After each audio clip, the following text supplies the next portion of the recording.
Hello बच्चों, चलिए प्रश्न देखते हैं। बहुजीनिक लक्षण से आप क्या समझते हैं? बहुजीनिक आनुवंशिकता को किसी एक उदाहरण के साथ प्रस्तुत करें। तो आइए जानते हैं हमारे प्रश्न की मुख्य अवधारणा। हमारे प्रश्न की मुख्य अवधारणा है, हमें बताना है बहुजीनी यह या बहुजीनिक लक्षण क्या होता है सबसे पहले तो। फिर इस प्रकार की वंशागति या इस प्रकार की आनुवंशिकता को क्या कहते हैं, बहुजीनी आनुवंशिकता को, और उसका एक उदाहरण भी हमें देना है।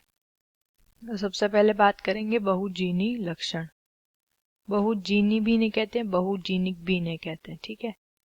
बहुजीनी लक्षण कोई ऐसा लक्षण जिसकी वंशागति का नियंत्रण, ऐसा लक्षण जिसकी वंशागति पैतृक पीढ़ी से संतति में वंशागति का नियंत्रण जब किसके द्वारा हो, इसका नियंत्रण जब हो दो या एक लक्षण की हम बात कर रहे हैं, दो या दो से अधिक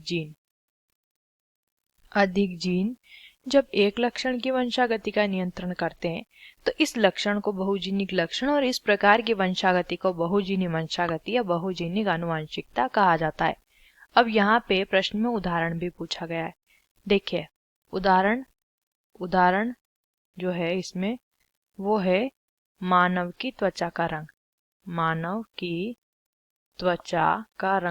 त्वचा का रंग है वो ए, बी और सी जीन के द्वारा क्या किया जाता है, नियंत्रित किया जाता है। यानी संतति में जो है किस तरीके से त्वचा का रंग आएगा वो माता की एबीसी जीन और पिता के एबीसी जीन से नियंत्रित होता है।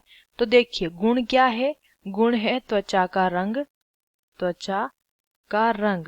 ये है लक्षण, एक लक्षण है, लेकिन चूंकि इसका नियंत्रण तीन जीनों की मदद से हो रहा है तो इसे बहुजीनी वंशागति कहा जाता है। और उदाहरण है मानव की त्वचा के रंग। आशा करते हैं आपको इस प्रश्न का उत्तर समझ आया होगा। धन्यवाद।